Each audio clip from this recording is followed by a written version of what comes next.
वज़ीर-ए-आज़म नरेंद्र मोदी ने कहा है कि कश्मीर की शनाख्त को 19 जनवरी 1990 में ही दफनाया गया था। उन्होंने सवाल किया कि उस वक्त कांग्रेस कहां थी। कश्मीरी पंडितों पर मजालिम का हवाला देते हुए वज़ीर-ए-आज़म ने ये बात कही।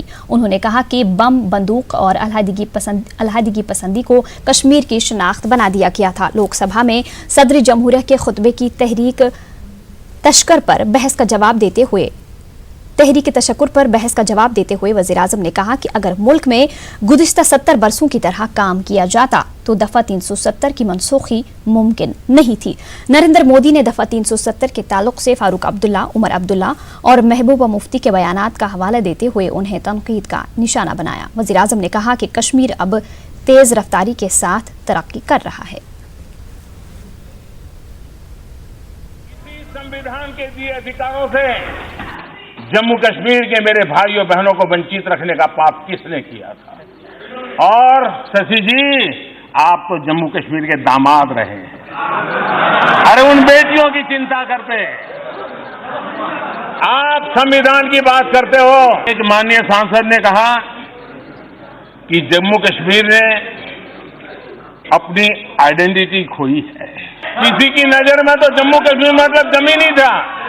कश्मीर में जिनको सिर्फ जमीन दिखती है, न उनको इस देश का कुछ अंदाज है, न और वो उनकी बौद्धिक दारिद्रता का परिचय करवाता है। कश्मीर ये भारत का मुकुटमणि है। कश्मीर की आइडेंटिटी बम, बंदूक और अलगाववाद बना दी गई थी। 19 जनवरी 1990 जो लोग आइडेंटिटी की बात करते हैं, 19 जनवरी 1990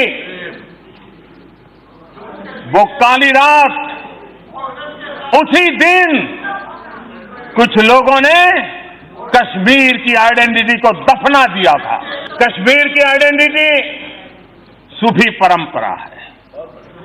कश्मीर की आइडेंटिटी सर्वपंथ संभाव की है।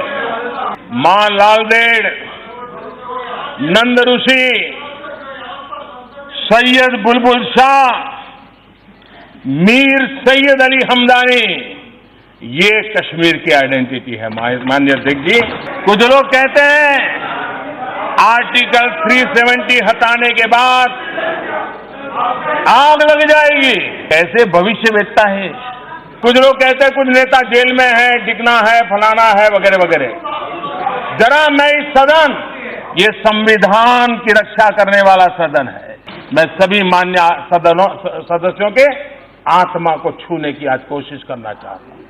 अगर है तो महबूबा मुफ्ती जी ने कहा था, भारत ने, ये शब्द बड़े गंभीर है, उन्होंने कहा था भारत ने कश्मीर के साथ धोखा किया है। हमने जिस देश के साथ रहने का फैसला किया था उसने हमें धोखा दिया है। ऐसा लगता है कि हमने 1947 में गलत चुनाव कर लिया था।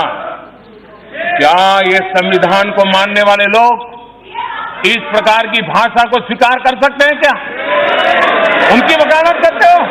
उमर अब्दुल्ला जी ने कहा था कि आर्टिकल 370 को हटाना ऐसा भूकंप लाएगा कि कश्मीर भारत से अलग हो जाएगा।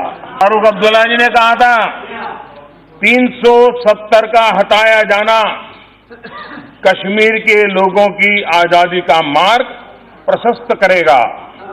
अगर 370 हटाई गई तो भारत का झंडा फहराने वाला कश्मीर में कोई नहीं बचेगा। इस भावना से क्या हिंदुस्तान के संविधान को समर्पित कोई भी व्यक्ति इसको स्वीकार कर सकता है? क्या हमने कश्मीर की आवाम पे भरोसा किया और आर्टिकल 370 को हटाया और आज तेज गति से विकास भी कर रहे हैं और इस देश के किसी भी क्षेत्र के हालात बिगाड़ने की मंजूरी नहीं दी जा सकती। जनता के साथ संवाद करके वहां की समस्याओं का समाधान करने के लिए हम प्रयास कर रहे हैं। माननीय अध्यक्ष जी, मैं आज इस सदन से जम्मू कश्मीर के उज्जवल भविष्य के लिए, जम्मू कश्मीर के विकास के लिए, जम्मू कश्मीर के लोगों की आशा अपेक्षाओं को पूर्ण करने के लिए हम प्रतिबद्ध हैं। हम चाहते हैं कि लद्दाख जिस प्रकार से हमारे पड़ोस में भूटान की भूरी भूरी प्रशंसा होती है एनवायरमेंट को लेकर, कार्बन न्यूट्रल कंट्री के रूप में दुनिया में उसकी पहचान बनी है। हम देशवासी संकल्प करते हैं और हम संकल्प करना चाहिए कि हम लद्दाख को भी एक कार्बन न्यूट्रल इकाई के रूप में डेवलप करेंगे, देश के लिए एक पहचान बनाएंगे और उसका लाभ आने वाली पीढ़ियों को एक मॉडल के रूप में मिलेगा, ऐसा मुझे पूरा विश्वास है। और मैं जब लद्दाख जाऊंगा, इनको उनके साथ रह करके मैं इसकी एक डिजाइन बनाने की दिशा में आगे बढ़ रहा हूं। उधर राज्यसभा में खिताब करते हुए वजीर आजम नरेंद्र मोदी ने कहा कि जम्मू कश्मीर में पाकिस्तान की दहशतगर्दी को कुचला गया है। वजीर आजम ने कहा कि लंबी बहस के बाद ही दफा 370 मनसूख करने का फैसला हुआ और 5 अगस्त अलहदगी पसंदों दहशतगर्दों के लिए काला दिन है। अब अलहदगी पसंदों के इस्तकबाल की पॉलिसी का खात्मा हुआ। नरेंद्र मोदी ने कहा कि पहली बार जम्मू कश्मीर में हिंदुस्तानी कवानीन का इतलाक हुआ। उन्होंने कहा कि पहली बार जम्मू कश्मीर में टेरर फंडिंग पर लगाम लगी है। नरेंद्र मोदी ने कहा कि अब जम्मू कश्मीर के लोग आयुष्मान भारत का फायदा ले रहे हैं। उन्होंने कहा कि पहली बार जम्मू कश्मीर में स्टार्टअप पॉलिसी अमल में लाई गई है। पीएम आवास योजना के तहत 2 साल में 24,000 मकान बनाए गए। उन्होंने कहा कि जम्मू कश्मीर का फैसला सदन में बिना चर्चा को हुआ।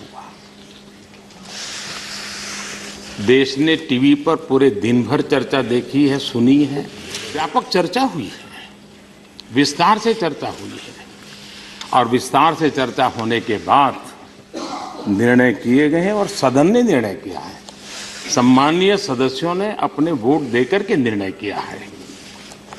लेकिन जब ये बात हम सुनाते हैं तो ये भी याद रखें, जब तेलंगाना बना तभी सदन का हाल क्या था। दरवाजे बंद कर दिए गए थे, टीवी का टेलीकास्ट बंद कर दिया गया था, चर्चा को तो कोई स्थान ही नहीं बचा था और जिस हालत में वो पारित किया गया था वो कोई भूल नहीं सकता है। और इसलिए हमें आप नसीहत दें, आप वरिष्ठ हैं, लेकिन फिर भी सत्य को भी स्वीकार करना होगा। जम्मू कश्मीर और लद्दाख को लेकर के जो भी फैसले लिए गए पूरी चर्चा के साथ और लंबी चर्चा के बाद हुआ है। जम्मू कश्मीर में अलगाववादियों को सीमा पार से हो रही फंडिंग पर नियंत्रण आया। पहली बार जम्मू कश्मीर में अलगाववादियों के सत्कार समारंभ की परंपरा समाप्त हो गई। पहली बार जम्मू कश्मीर में आतंकवाद और आतंकियों के खिलाफ वहां जम्मू कश्मीर पुलिस और सुरक्षा बल मिलकर के निर्णायक कार्रवाई कर रहे हैं। पहली बार जम्मू कश्मीर के पुलिस कर्मियों को उन भत्तों को लाभ मिला है जो अन्य केंद्रीय कर्मचारियों को दशकों से मिलते रहे। पहली बार अब जम्मू कश्मीर के पुलिसकर्मी एलटीसी लेकर कन्याकुमारी, नॉर्थ ईस्ट या अंडमान निकोबार घूमने जा सकते हैं।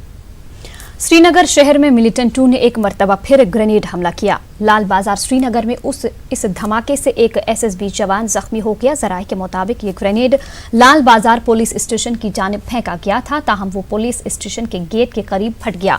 पुलिस ने ताहम इसे पुरस्कार धमाका करार दिया है। उधर जख्मी जवान की हालत मुस्तहकम है। काबिल जिक्र बात है कि इतवार को प्रताप पार्क श्रीनगर में हुए ग्रेनेड धमाके के सिलसिले में आज सुबह ही एक शख्स को गिरफ्तार किया गया था। उस धमाके में 2 सीआरपीएफ जवान जख्मी हुए थे। हम इस वक्त लाल बाजार पुलिस स्टेशन के सामने खड़े हैं। यहाँ ही धमाका हुआ है। इस गेट के बिल्कुल सामने ये जो गाड़ी है उसके इस तरफ उसका इम्पैक्ट दिखाई दे रहा है, लेकिन हमें वहाँ जाने की इजाज़त नहीं दी जा रही है। बिल्कुल करीब है ये पुलिस स्टेशन के।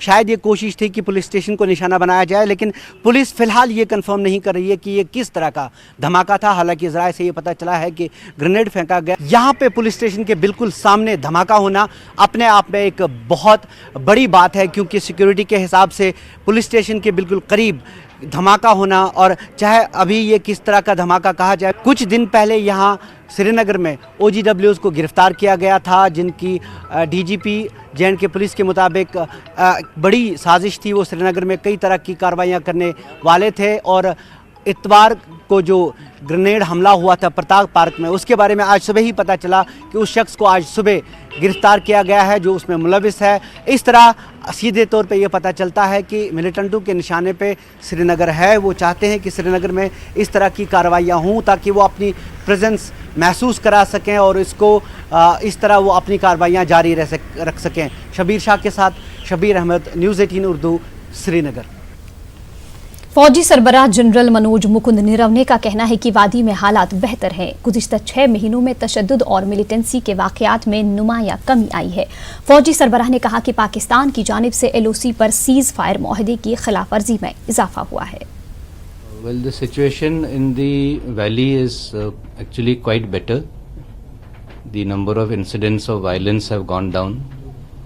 The stone pelting incidents have gone down. The terrorist initiated incidents have gone down, whether it is of grenade throwing or whether it is IED attacks or firings. All those have seen a marked decline over the last 6 months. But that is true of the hinterland, in the area where terrorism was more. But on the other hand, there has been an increase in the ceasefire violations on the LC, and that was to be expected, because he is trying his best to push across the terrorists who are there in his various camps and launch pads, and because of the winter he is finding it difficult to push them across, and therefore is resorting to increased number of violations at different parts of the LC and trying to push them through to our side, but he has not been successful in that. And how is the army dealing with it, sir? We are responding in kind, and as I said, he has not been successful. Most of the infiltration attempts have been foiled, and as we have seen that he is now getting desperate to try to push them across. GOC 25 division major general Prateek Sharma ने कहा कि हिंदुस्तानी फौज किसी भी सूरत हाल से निपटने के लिए पूरी तरह चौकस है। नौशहरा डे तकरीब से खिताब करते हुए मेजर प्रतीक ने कहा कि फौज लोगों की हिफाजत पर मामूर है और सरहदी इलाकों के अवाम को घबराने की जरूरत नहीं है। GOC ने शहीद NK यदुनाथ को खराज अकीदत पेश किया, जिन्होंने 1948 में पाकिस्तान के साथ लड़ते हुए अपनी जान निछावर कर दी थी।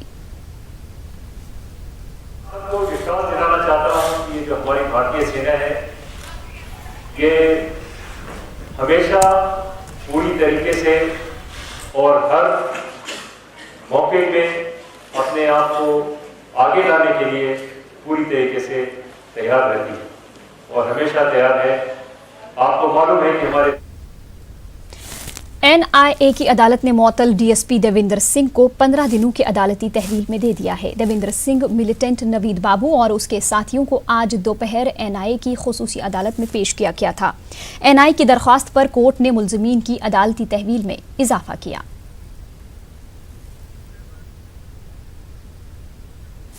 लेफ्टिनेंट गवर्नर जम्मू कश्मीर गिरीश चंद्र मुर्मू ने आज श्रीनगर शहर के मुख्तलिफ इलाकों का दौरा किया। इस दौरान LG ने UT के सरमाई दारुल हुकूमत में मुख्तलिफ तरक्याती प्रोजेक्टों का जायजा लिया। चीफ सेक्रेटरी समेत कई आला अफसरान LG के हमरा थे। गिरीश चंद्र मुर्मू ने फोरशो रोड और डल झील के इलाकों का दौरा किया। उन्होंने डल प्रोजेक्ट और कचरे की निकासी के अमल के बारे में वाकफियत हासिल की। एलजी ने डीसी श्रीनगर को डल झील के पास ड्रेनेज और सीवरेज प्रोजेक्ट तरजीही बुनियादों पर मुकम्मल करने की हिदायत दी। उन्होंने lakes and waterways development authority को डल के पास रहने वालों की बाज़ाबादकारी के लिए तमाम तर सहूलतें मुहैया करने के लिए कहा। इस मौके पर गिरीश चंद्र मुर्मू ने दरगाह हजरत बल का भी दौरा किया। एलजी जम्मू कश्मीर जीसी मुर्मू ने आज एक आला सतह की मीटिंग में श्रीनगर शहर की मरबूत तरक्की और जामे मनसूबाबंदी पर जोर दिया है।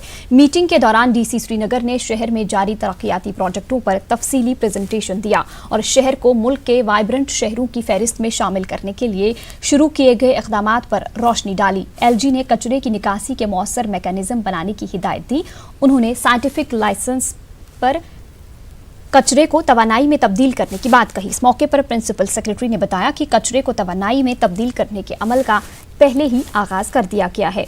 एलजी ने श्रीनगर में मॉडर्न बस स्टॉप्स की तामीर के अमल में तेजी लाने की हिदायत दी। जीसी मुर्मू ने डिप्टी कमिश्नर ऑफिस को बटामालू मुंतकिल करने की भी हिदायत दी। उन्होंने नाजायज तजावुजात हटाने और खिलाफ वर्जी करने वालों पर कार्रवाई करने की हिदायत दी। ब्रेक के बाद आपका दोबारा इस्तकबाल करते हैं। कश्मीर में 1990 में रहे हालात और कश्मीरी पंडितों की माइग्रेशन पर मबनी फिल्म शिकारा कल रिलीज होनी है। इससे पहले कश्मीर में इस फिल्म के खिलाफ जम्मू कश्मीर हाईकोर्ट में PIL दाखिल की गई है। फिल्म की रिलीज को रोकने की मांग की गई है। PIL कोर्ट की double bench justice Ali Mohammad Magray और जस्टिस DK ठाकुर के सामने जेर समात है। कोर्ट ने सभी पार्टीज को नोटिस जारी करते हुए इस मामले पर कल सुबह 10:30 बजे समात रखी है। हमने जो पब्लिक इंटरेस्ट लिटिगेशन दायर किया आज कोर्ट में, इसकी हियरिंग आज थी, तो court was motivated, we try to motivate the court on the base of submissions कि फिल्म कम्युनल इन नेचर है, हकीकत से परे है, इन्फ्लेमेटरी इसमें सीन्स दिखाए गए हैं, डायलॉग्स इसमें इतने लोगों को ताव देने वाले हैं कि इससे दंगे भी हो सकते हैं। इसमें कश्मीर में जो हालात हैं वो भी ख़राब हो सकते हैं और ऑल ओवर इंडिया हालात ख़राब हो सकते हैं। तो court registered our concern and court observed in its order कि matter is of urgent nature, there is real urgency in the matter, therefore advocate general has been called. उसको कहा गया कि आप जम्मू से आ जाएं और असिस्ट करें कल हमें कोर्ट में। Senior additional advocate general of the state, उनको कहा गया बाय टुमारो आप इसमें रिस्पॉन्ड करें। सेंसर बोर्ड जो है उनको नोटिस इशू हो गई। विनोद चोपड़ा जो साहब जो हैं उनको नोटिस हो गई कि आप कल 10:30 बजे कोर्ट में हाजिर हो जाएं थ्रू पर्सन या थ्रू हिज लॉयर, और इन सारी बातों का जवाब दें। और ये कहा गया कि हम क्यों ना इसमें एक स्टे ऑर्डर लगा दें। सो बेटर है, it is better for the production company to withhold its release. Matter has now become sub judice. Court is seized of the matter. Court सारी इन चीज़ों को कल देखेगा, उनकी बातें भी सुनेगा, हमारी दलील भी सुनेगा, और कोर्ट का जो भी फैसला होगा वो मुझे लगता है कि सबको काबिल कबूल होना चाहिए। करगिल में संकू सब डिवीजन को जिला का दर्जा देने के मुतालबे पर एहतजाज जारी है। शदीद ठंड और सड़कों पर बर्फ जमा रहने के बावजूद हजारों अफराद ने एहतजाज किया। मुजाहिरीन का कहना है कि जंस्कार और संकू को मसावी तौर पर जिला का दर्जा दिया जाए। बीजेपी लीडर अशोक कौल ने हाल ही में जंस्कार और नुब्रा को पार्टी की सतह पर जिला करार दिया है, जिसके बाद इस मामले पर एहतजाज शुरू हो गया है। की तरक्की को मद्देनजर रखकर डिस्ट्रिक्ट स्टेटस जो है इसम्बली कॉन्स्टिट्यूंसी को दी जाए। हमारी आवाज़, हम किसी भी इलाके या किसी भी लोगों की किसी भी कम्युनिटी के खिलाफ में आवाज़ नहीं है। ये जो सब डिवीजन सांको है ये तकरीबन 40 से 45 हज़ार आबादी पर मुश्तमिल इलाका है। इस इलाके को हुक्काम बाला ने कई दहाइयों से इस इलाके को नज़रअंदाज किया हुआ है। जब तक सांको को डिस्ट्रिक्ट का दर्जा नहीं दिया जाता तब तक ये कोशिशें जारी रहेगा। बारामूला का वुलरमन गांव और इससे मुल्हिका इलाकों में 3 माह से पीने के पानी की किल्लत से मकामी आबादी काफ़ी मुश्किलात से दोचार है। इलाके की खवातीन को मुश्किल हालात में पानी हासिल करना पड़ता है। लोगों का कहना है कि 3 माह से ज़ायद अरसे से पूरे इलाके में पानी की अदम दस्तयाबी पर हाहाकार मची हुई है। खवातीन का कहना है कि सुबह से शाम तक वो दूर दूर कुओं और ट्यूबवेल से पानी ढो ढो कर थक जाती हैं। लोगों के मुताबिक आसपास के गांवों में बिला खलल पानी सप्लाई जारी है, ताहम वुलरमन की बस्ती को ही महरूम रखा गया है। लोगों का कहना है कि उन्होंने कई बार मुतल्लिका महकमे के पास फरियाद की, लेकिन अभी तक उनकी इस देरी न मांग को पूरा नहीं किया गया है। इस हवाले से जब न्यूज़ 18 नुमाइंदे सज्जाद हुसैन ने मुतल्लिका महकमे के एग्जीक्यूटिव इंजीनियर से बात की तो उन्होंने एतराफ़ किया कि इलाके में पीने के पानी की किल्लत है, ताहम उन्होंने यकीन दहानी कराई कि 2 दिन के अंदर इलाके में पीने के पानी की सप्लाई को बहाल किया जाएगा। में यहाँ पर हम अगर पास्ट में देखें 2002 से हमें इस पानी से जो है महरूम रखा गया है। आज तक गवर्नमेंट, चाहे वो गवर्नर एडमिनिस्ट्रेटिव हो, चाहे वो गवर्नमेंट हो, इलेक्टेड गवर्नमेंट, इस मसले को हल नहीं कर पाई आज तक। और इससे आगे अब 21वीं सदी चल रही है, लेकिन इसमें भी वलरामन की बस्ती है वो वाटर सप्लाई से महरूम है। वाटर सप्लाई स्कीम जो कि वलरामन से कलसन तक जा सकती थी, उसके लिए कोई प्रोसेस नहीं किया जाए। हम कई दफ़ा PH डिपार्टमेंट के अहलकारों से भी मिले, लेकिन जो हमारे कागजात है वो वहीं सटके रहते हैं। हमने वो काम स्टार्ट किया था एक्चुअली बर्फ से पहले भी, मगर अनफॉर्चुनेटली उसको इतनी ज़्यादा बर्फ़ पड़ गई वहाँ पे, कम से कम आपको तो पता ही है 5-5 फुट बर्फ़ थी, तो उसमें हम सक्सीड नहीं कर पाए उस वक्त। तो अब हमारे लोग लगे हुए हैं, टैंकर सर्विस उनको दे रहे हैं, और इन बिटवीन हम हफ्ते में 2 बार उनको जो हमारी शमलरन वाली लाइन है उससे भी उसको आर्गूमेंट कर रहे थे। लेकिन ये सच है कि उस एरिया में हमें ये प्रॉब्लम आई है। यही हमारा एरिया जो है, इसमें ये कुछ चूल्हे हमारे जो हैं ये अफेक्ट हो गए, जिसका हमें अफसोस है ज़रूर, इसमें कोई शक नहीं, लेकिन हमें उम्मीद है कि इंशाल्लाह कल तक ये रिस्टोर हो जाएगा। कश्मीरी खवातीन को बाइख्तियार बनाने के मकसद से श्रीनगर में खवातीन पोस्ट ऑफिस खोल दिया गया है। ये वादी में अपनी नवियत का पहला खवातीन पोस्ट ऑफिस है। पोस्ट ऑफिस को खवातीन की तरफ से ज़बरदस्त पजीराई मिल रही है। खवातीन को पोस्ट ऑफिस से मुताल्लिक कामों में आसानी हो रही है। देखिए हमारे चीफ रिपोर्टर परवेज भट्ट की ये report.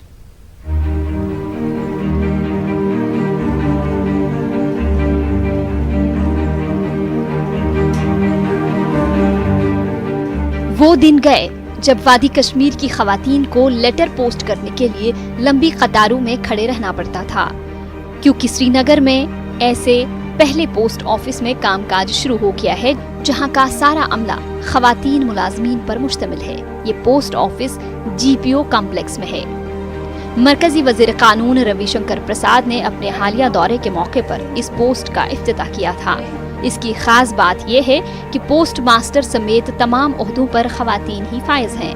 Post office in charge Rumaisa Naqshbandi का कहना है कि अब वादी की खवातीन को पोस्ट ऑफिस से मुताल्लिक किसी भी काम के लिए पुराने GPO गेट के बजाय SK पार्क की जानिब कायम करदा खवातीन पोस्ट ऑफिस का रुख करना चाहिए।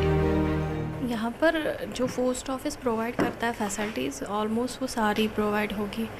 जैसे मेन हमारा मेल है, उसमें बुकिंग आता है, बुकिंग डिफरेंट आर्टिकल्स, रजिस्टर हो, स्पीड हो, पार्सल हो, जैसा वो सब बुकिंग आर्टिकल्स। या हमारा एक और है PLI पोस्टल लाइफ इंश्योरेंस, उसके प्रीमियम वगैरह भरे जाएंगे।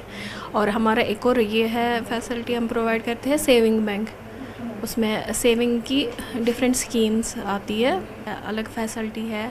यहाँ पर ज़्यादा रश नहीं रहेगा, और ऐसा है कि लेडीज़ थोड़ा कंफर्टेबल रहेगी, वो एट ईज़ हमसे शेयर करेगी, अच्छे से उनका काम हो जाएगा।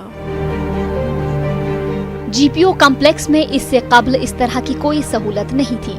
वादी की खवातीन को पोस्ट ऑफिस के काम के लिए बाज़ औकात सख्त मुश्किलात का सामना करना पड़ता था। अब इस ऑफिस के खुलने पर खवातीन ने खुशी का इजहार किया है।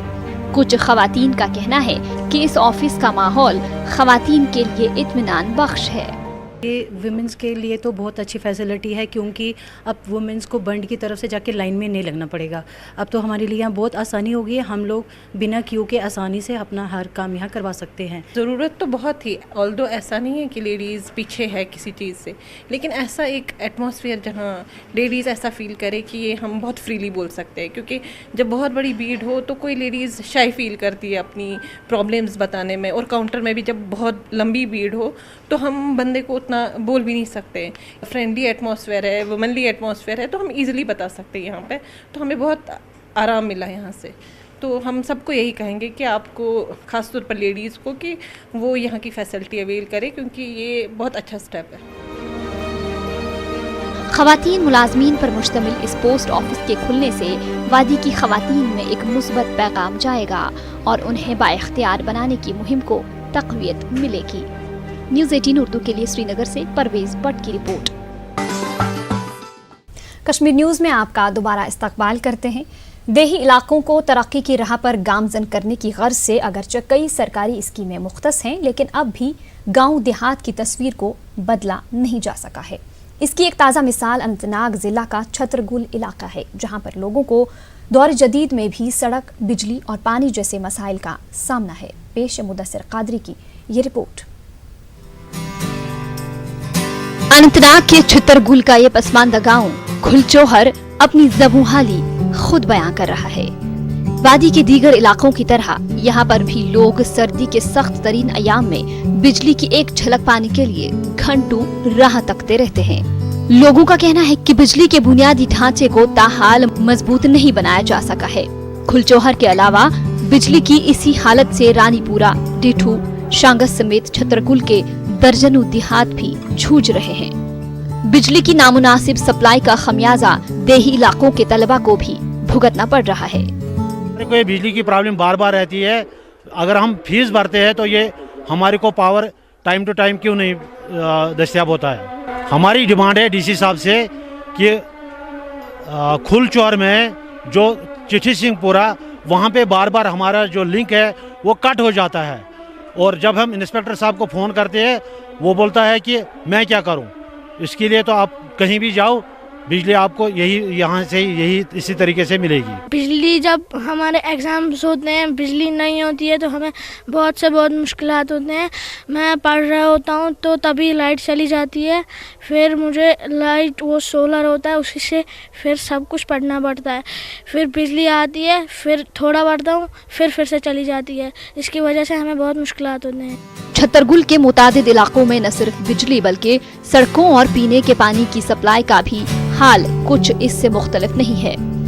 खुलचौहर समेत कई इलाकों के लोग वाटर फिल्ट्रेशन प्लांट की अदम दस्तयाबी की वजह से आलूदा पानी इस्तेमाल करने के लिए मजबूर हैं। इन इलाकों में नाकिस ड्रेनेज की तस्वीरें एक अलग कहानी बयां कर रही हैं।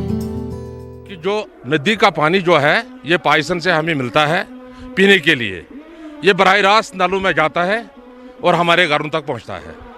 इसमें हमने वाकई 4 साल 5 साल पहले जीआर भी काटा है महकमे पीएचई की तरफ से, लेकिन फिल्ट्रेशन का कोई इंतज़ाम नहीं है। जो इसमें गंदगी जो होती है नाले में बराह रास्त हमारे घरों तक पहुंचती है, और जिसकी वजह से यहाँ के बच्चों को, बुजुर्गों को, औरतों को अक्सर बेशतर पेटों की बीमारी में मुब्तला हो जाते हैं। उधर इंतजामिया का हस्ब मामूल ये दावा रहा है कि पंचायती इदारों की मजबूती के बाद देही इलाकों की तस्वीर बदलेगी, लेकिन न जाने ये दावा कितना हकीकत पर मबनी है। पंचायत राज इंस्टीट्यूशंस को तक़वियत दी गई, पावर्स उनको सौंपे गए। 14 फाइनेंस कमीशन के तहत 3 फेजेस का प्लान अप्रूव हुआ, 7 फेजेस का अभी उसकी प्रिपरेशन भी हुई है, उसकी भी हतमी शक्ल देनी मतलूब है। विदिन 1 हफ्ते उसका भी अप्रूवल हो जाएगा। 65 करोड़ का पैसा हमने डायरेक्टली पंचायतों के अकाउंटों में ट्रांसफ़र किया। 3500 वर्कर्स ऐसे आइडेंटिफाई किए जिन पर शदमत से हर गांव में, हर गली में, हर कोचे में काम चल रहा है। माजी में भी सियासी प्लेटफॉर्म से देही इलाकों को तरक्की की राह पर गामजन करने के अवाम को बड़े बड़े ख्वाब दिखाए गए, लेकिन आज भी ये ख्वाब अधूरे हैं। न्यूज़ 18 उर्दू के लिए अनंतनाग से मुदस्सिर कादरी की रिपोर्ट। जम्मू के 14 साला मास्टर ओंकार सिंह ने वक्त के मौजू पर एक किताब लिखी। मास्टर ओंकार सिंह को यौम जमहूरिया के मौके पर भारत सरकार ने बाल शक्ति पुरस्कार से नवाजा। देखिए कोमल सिंह की ये रिपोर्ट।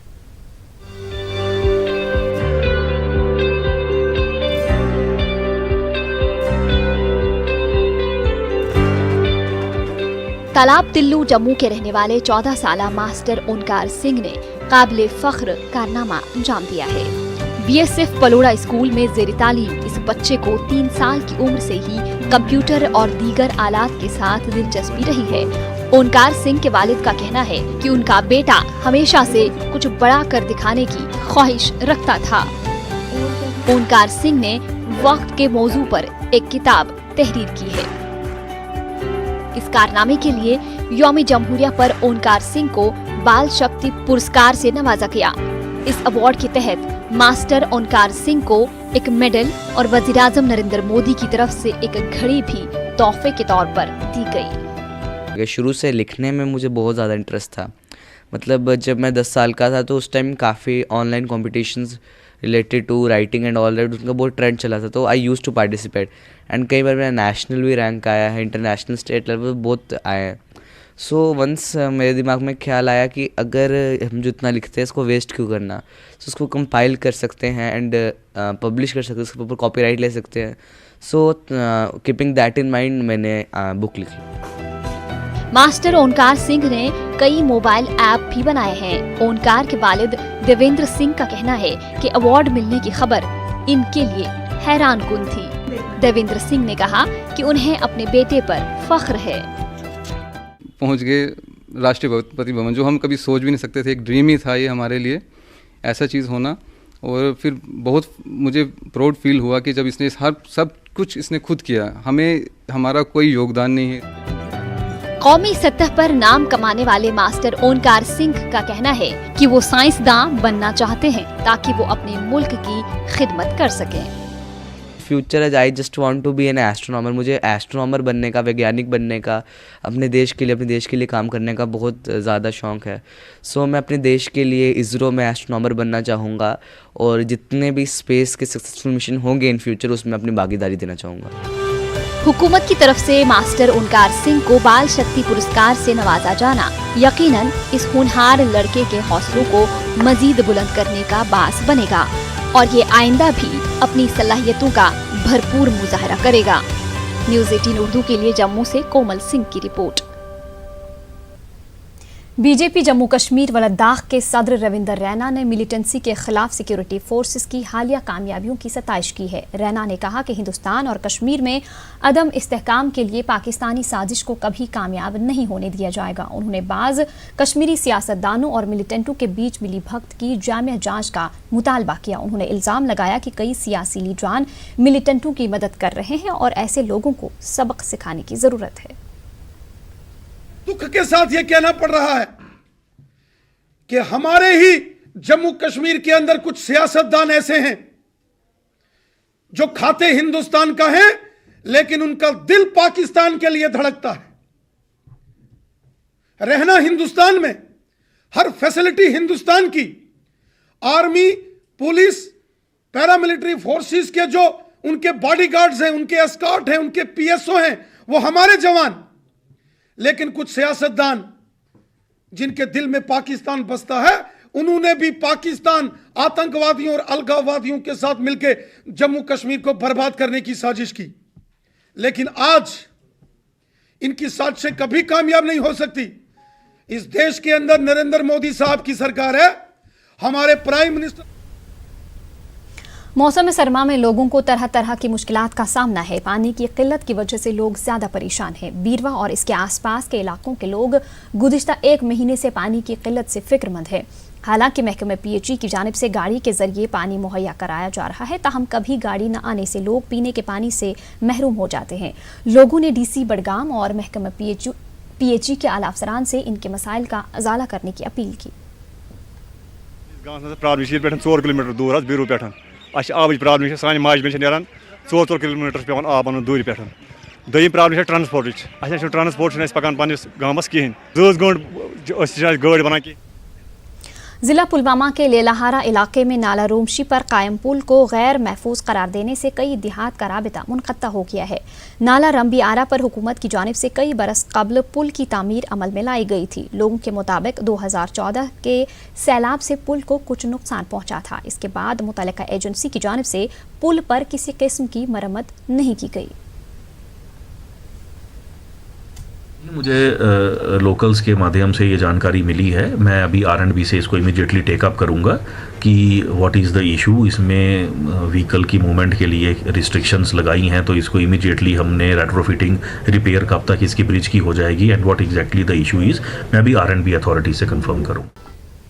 गांदरबल में दरियाई जहलिम से रेत की निकासी करने वाले मजदूरों ने मिनी सेक्रेटरीट के अहाते में एहतजाज किया। निकासी के मकामात की नीलामी के खिलाफ ये एहतजाज किया गया। नारायण बाग, गुंड रोशन और खान मोहल्ले से ताल्लुक रखने वाले मजदूरों का कहना है कि बाज निजी कंट्रैक्टर्स ने इन्हें निकासी के मकाम से हटा दिया। एहतजाजों ने कहा कि निजी कंट्रैक्टर्स ने दावा किया कि जिला इंतजामिया ने नीलामी के जरिए निकासी के हुकूक उन्हें दे दिए हैं। एहतजाजों ने कहा कि कई बरसों से वो ये काम कर रहे हैं और अपने अहल खाना की कफालत करने का ये वाहिद जरिए रोजगार था। जिला रामबन में गुज़िश्ता 2 सालों में मंशियात मुखालिफ मुहिम के दौरान पुलिस को कई कामयाबियां हासिल हुई हैं। साल 2019 में 4547 क्विंटल फुक्की, 74 किलो चरस, 31 किलो हेरोइन और नशा आवर अद्वियात बरामद करके 78 मुलजमीन को गिरफ्तार किया गया है। रवां साल 1 माह में ही रामबन पुलिस ने 10 किलो चरस और 770 कोडीन की बोतलें बरामद करके 8 अफराद को गिरफ्तार किया है। आईजी जम्मू ने बेहतरीन कारकर्दगी पर जिला रामबन की सताइश की। अवाम ने भी पुलिस की मुहिम को सराहा है। अवाम का पुलिस से मुतालबा है कि वो रामसू, अखड़ाल, खड़ी, गूल, संगलदान, राजगढ़ इलाकों में भी मंशियात मुखालिफ मुहिम चलाएं। विक्टर फोर्स अवंतीपुरा की जानिब से जिला अनंतनाग के अशमकाम के मुख्तलिफ स्कूलों में तलबा को बैरून रियासत के दौरे के लिए रवाना किया गया। GOC विक्टर फोर्स ने हरी झंडी दिखाकर टूर को रवाना किया। ये बच्चे मुल्क की मुख्तलिफ रियासतों का दौरा करेंगे। इस टूर का मकसद वादी के बच्चों को कश्मीर से बाहर के माहौल के बारे में जानकारी देना है। ये टूर इसलिए ऑर्गेनाइज किया है ताकि इन बच्चों को वो अवसर दिखे जो दिल्ली, देहरादून में डेवलपमेंट के और ज़िंदगी में आगे बढ़ने के लिए हाजिर हैं, ताकि ये अपने छोटी जगह से बाहर की सोच इनकी बढ़े और ये सोचे कि हमारी जो सुंदर कश्मीर वादी है इसमें और कितनी तरक्की ऐसी इतनी हो सकती है कि ये भी आगे चल के एक डेवलप्ड जगह बन जाए। सूरजगली मागाम में दुकानदारों ने चंदा जमा करके सूरजगली सड़क पर बाजरी डालकर इसे आमदरफ्त के काबिल बनाया। दुकानदारों का कहना है कि अगरचे उन्होंने कई मरतबा आज तक म्यूनिसिपल कमेटी मागाम को इस गली की मरम्मत करने और इसे काबिल आमदरफ्त बनाने की अपील की थी, लेकिन उनकी एक न सुनी गई। सूरजगली में तकरीबन 50 दुकानें मौजूद हैं और यहाँ पर राहगीरों को मुश्किलात का सामना रहता था। जब इस हवाले से न्यूज़ 18 के नुमाइंदे ने म्यूनिसिपल कमेटी मागाम के एग्जीक्यूटिव ऑफिसर से पूछा तो उन्होंने कहा कि मार्च के महीने में इस गली की मरम्मत मुमकिन हो सकती है। जिला इंतजामिया पुलवामा की जानिब से शुरू किए गए फोन इन प्रोग्राम आज मुनक्किद हुआ। जिला तरक्याती कमिश्नर पुलवामा डॉक्टर राघव लांगर की निगरानी में मुनक्किदा प्रोग्राम में जिला के मुख्तलिफ इलाकों से ताल्लुक रखने वाले अफराद ने फोन के जरिए इंतजामिया को अपने मसाइल से आगाह किया।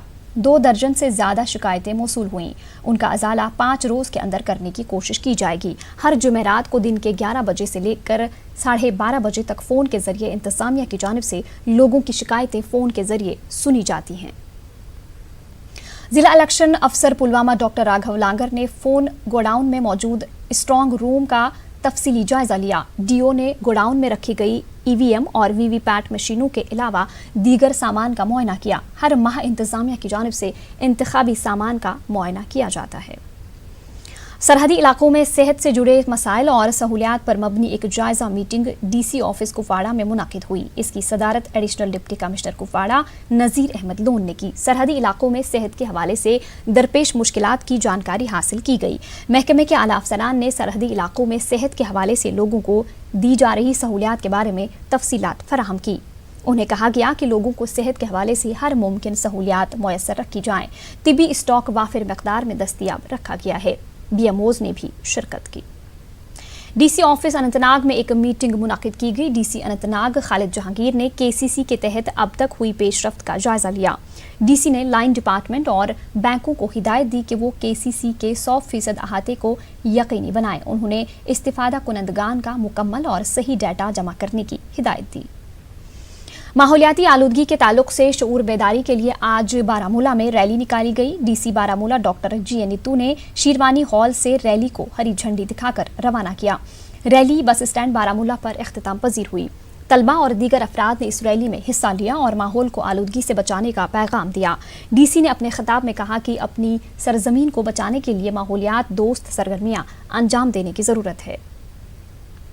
बांडीपुरा जिला में 800 से जायद आंगनवाड़ी मराकज़ में नौजायद बच्चों की नशोनुमा पर नजर रखने के लिए महकमा ICDS ने तमाम इंतजामात मुकम्मल कर लिए हैं। चंद रोज पहले आंगनवाड़ी वर्करों और हेल्परों के अलावा तमाम सुपरवाइजरों को तरबियत फराहम की गई थी। अब इस काम के लिए दरकार मटीरियल भी तकसीम किया गया है। तमाम आंगनवाड़ी मराकज़ में नौजायदा बच्चों का वजन और लंबाई के साथ साथ इनकी उम्र की जाँच होगी। बच्चों में ग़िज़ा की कमी के हवाले से सही जानकारी सामने लाने के लिए ये काम होगा। ADC बांडीपुरा ज़हूर अहमद मीर की सरबराही में भी एक नशिस्त मुनक्किद हुई। महकमे तालीम की तरफ से टाउन हॉल कुलगाम में बेटी बचाओ बेटी पढ़ाओ प्रोग्राम का इनेकाद किया गया। तालिबात, आंगनवाड़ी वर्कर्स और मुतल्लिका महकमे के मुलाजमीन ने शिरकत की। डीसी कुलगाम शौकत एजाज भट्ट मेहमान खुसूसी रहे। ADDC और डिप्टी CO भी इस मौके पर मौजूद थे। बोर्ड इम्तहानात में बेहतरीन कारकर्दगी का मुजाहरा करने वाली तालिबात में स्कूल बैग और ज़रूरी अशिया तकसीम की गई। महकमे तालीम की कल्चरल विंग ने ड्रामा के जरिए हाजरीन को जानकारी फराहम की। उधर बांडीपुरा में मुकाबला जाती इम्तहानात के लिए स्क्रीनिंग टेस्ट अमल में लाया गया। टेस्ट में 80 उम्मीदवारों ने शिरकत की। जिला इंतजामिया की जानिब से मुनाकिदा स्क्रीनिंग टेस्ट का मकसद 10 उम्मीदवारों की शॉर्ट लिस्ट तरतीब देना है। बाद में जिला इंतजामिया इन 10 उम्मीदवारों को मुकाबला जाती इम्तहानात के लिए मुफ्त कोचिंग फराहम करेगी। डिस्ट्रिक्ट इलेक्शन अफसर कुपवाड़ा की जानिब से इलेक्टोरल लिटरेसी क्लब बनाने की अफादियत और अहमियत पर एक जानकारी प्रोग्राम का इनेकाद किया गया। ACR कुपवाड़ा मेहमान खुसूसी रहे। जिला के तमाम स्कूलों के सरबराहान, नामजद नोडल अफसर्स, मॉनिटर्स को वोट की अहमियत और अफादियत के हवाले से पावर पॉइंट प्रेजेंटेशन के जरिए जानकारी दी गई। उन्हें तलकीन की गई कि स्कूलों, कॉलेजों और हाई स्कूलों में बच्चों को वोट के इस्तेमाल और इसके फ़वाइद से मुतालिक वाकिफ कराया जाए। म्यूनिसिपल कमेटी कुंजर की जानिब से लोगों में अपने आसपास के इलाके को साफ और शफाफ रखने के लिए मुफ्त डस्टबिन तकसीम किए गए। इस सिलसिले में टाउन हॉल कुंजर में एक तकरीब मुनक़िद हुई। इसमें आम लोगों की काफ़ी तादाद ने शिरकत की। म्यूनिसिपल कमेटी के सदर अब्दुल करीम डार ने कहा कि सफाई आधा ईमान है। उन्होंने जोर दिया कि फराहम करदा डस्टबिन में आसपास का कूड़ा करकट जमा करके माहौल को साफ रखा जाए। पूंछ के मंडी तहसील में महकमे PHE के यौमिया उजरत पर काम करने वाले और आर्जी मुलाजमीन ने एहतजाज किया। एहतजाजियों ने गुज़िश्ता 4 बरसों से ज़ेर इल्तिवा उनकी तनख्वाहें जारी करने और उनकी मुलाजमत को मुस्तकिल करने की मांग की। एहतजाजियों ने कहा कि वो बहुत परेशान हैं और हुकूमत इनके लिए कोई इक़दामात नहीं कर रही है।